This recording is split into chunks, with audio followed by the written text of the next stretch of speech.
Álvaro Fernández es doctor en Psicología y profesor de la Universidad Francisco de Vitoria. Tiene 14 años de experiencia en intervención con adolescentes en conflicto y fue responsable del tratamiento del consumo de drogas en el Centro de Ejecución de Medidas Judiciales durante 10 años. Bienvenido, Álvaro. Buenos días, Inés, ¿qué tal estás? Buenos días, muchas gracias por acompañarnos hoy aquí. Me gustaría empezar preguntándote qué es para ti una adicción. Para mí una adicción, podemos hablar de adicciones con sustancia y sin sustancia. Hoy venimos a hablar un poquito más de drogas, ¿no? Entonces, una droga es cualquier sustancia que ingerida por cualquier vía altera el sistema nervioso central, pudiendo estimularlo, deprimirlo o perturbarlo, y siendo capaz de poder generar tolerancia y dependencia. ¿Qué lleva a un joven, que entiendo que la edad, o háblanos de la edad de inicio en el consumo, y qué lleva a una persona a iniciarse en él? Es cierto que la droga ha ido evolucionando, el consumo de drogas ha ido evolucionando con la sociedad, ¿no? Las edades de inicio que estamos teniendo son tempranas, estamos viendo que en torno a los 12, 13, 14 años están iniciando los consumos de drogas, ¿no? En la población a la que yo atendía, a los chicos que habían cometido delitos, pues los inicios suelen ser más tempranos también por el contexto social en el que se encuentran, ¿no? ¿Podemos hablar de un perfil del consumidor de cannabis en este caso? Habitualmente los chicos que estaban consumiendo cannabis o que venían al centro con un consumo problemático es un policonsumo, ¿no? en el que tú inicias el consumo con el alcohol y luego hay una escalada, ¿no? en estos consumos. El perfil, no hay un único perfil, ¿no? de consumidor, pero sí que es cierto que sí que se inicia siempre de la misma manera, ¿no? Con los primeros coqueteos. En este primer inicio me preguntas por qué se inicia el consumo de cannabis o de drogas en los adolescentes. Primero una socialización, ¿no? En esos contextos de socialización los chicos quieren probar, quieren buscar. No solamente el problema es que uno genere una adicción, sino cómo aprende a utilizar la sustancia. ¿Para qué puede llegar un chaval a utilizar la sustancia? ¿Qué buscan en ella? ¿Qué buscan en ella? ¿Crees que son conscientes cuando se inician en ese consumo de las consecuencias que puede tener? De ninguna manera. Muchas veces cuando iniciamos en los consumos de drogas es cierto que todo el mundo sabe, si tú vas a cualquier colegio, sabe que la droga es mala, ¿no? Dices, pues la droga es mala.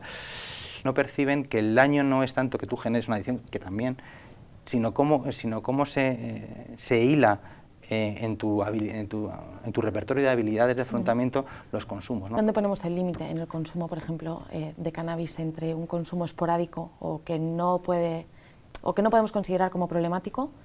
¿Y cuándo hablamos de un consumo problemático? Yo con el consumo de cannabis a lo mejor estoy sesgado por lo que he visto, porque yo es cierto que en el Teresa Calcuta, en el centro en el que trabajaba, aplicamos el programa a más de 300 chavales, ¿no? Y es cierto que había chicos que tenían un consumo muy grande de cannabis, ¿no? Hablabas de perfil, el perfil de mis chicos estaba en torno a los 4 gramos diarios, ¿no? 4 o 5 gramos diarios, es una barbaridad, ¿no? En torno entre los 20 y 25 euros de consumo diario, lo que a ellos les obligaba, ¿no? a la conducta antisocial para poder financiarse esos consumos. Es perseguir, es educar, ¿no? en cómo estos chicos llega un momento en el que los que están consumiendo hay chavales que aparentemente, y digo aparentemente, no generan problemas, tienen una vida cotidiana normal, estudios universitarios, generan familia, ¿no?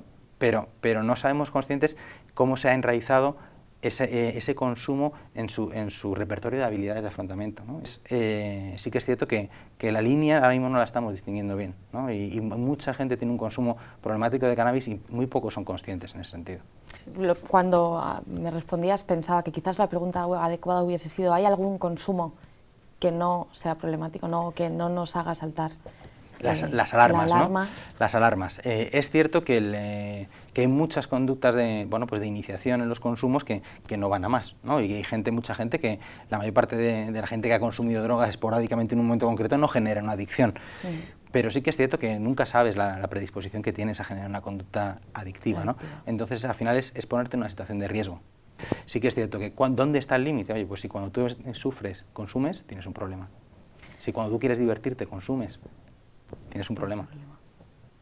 ¿Qué le dirías? Hablabas ahora del cole, de la familia, padres que empiezan a ver en sus hijos este tipo de conductas, profesores en colegios que ven que esto es un problema en sus alumnos.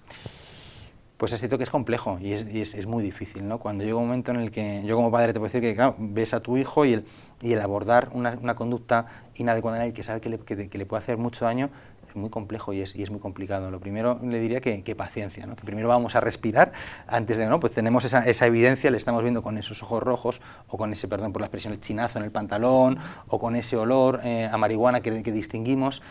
¿Y qué hago con él, no? Primero, calma. ¿no? Calma y hablar. Hablar y escuchar, ¿no? Y a una persona, te iba a decir a un joven, pero entiendo que a cualquier persona que esté iniciándose en esto o que nos escuche y esto empieza a resonarle, ¿qué le dirías? Pues al final, ¿qué hueco está ocupando la droga en su vida? A nivel o como sociedad, ¿qué nos queda por delante? Yo creo que hemos hecho grandes pasos, ¿no? Podemos hablar de cómo España se esforzó y plantó cara a la epidemia de la heroína, ¿no? Y cómo se hicieron grandes esfuerzos para poder bueno, pues paliar ese gran dolor. No nos podemos quedar solamente en esto, ¿no? Tenemos que seguir creciendo. ¿Qué nos queda por sociedad? Pues nos queda la educación, la prevención, y eso entra en los coles. Muchísimas gracias, Álvaro, por estar aquí hoy y hablarnos más en profundidad sobre el consumo de drogas. Muchísimas gracias, Inés, por invitarme.